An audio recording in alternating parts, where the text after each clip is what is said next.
Мен Біржан Әділжанов орынбасарұлы Қазалы аграрлы техникалық колледжінің дәнекерлеу ісі мамандығы бойынша өндіріс оқыту шеберімін. Қазіргі таңда біз аргон газы мен түсті металдарды түсіру жұмысын жүргіземіз. Түйісті түсіру әдісі бойынша, яғни алюминий пластиналарда.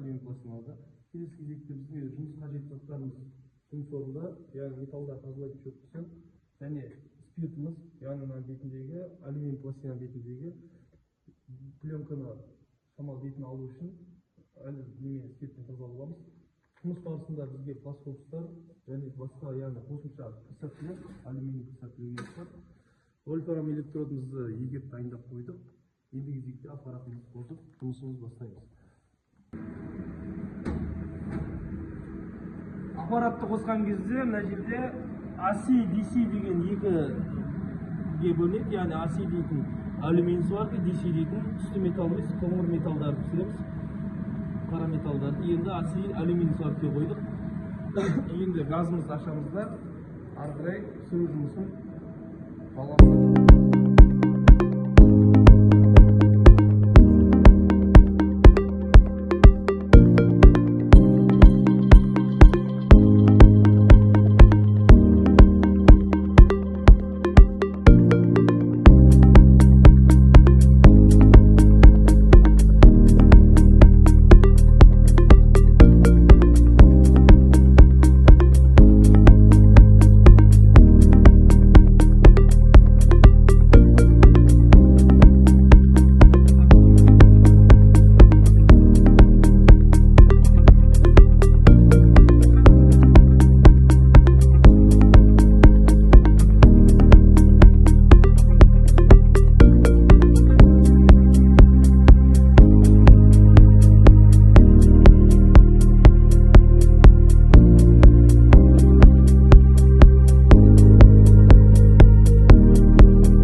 Түйістіріп түсіру жұмысы аяқталды. Осымен алдарыңызда түйістіріп түсіру әдісі бойынша жүргізілген жұмыстың нәтижесі түсті металл, алюминий пластиналар.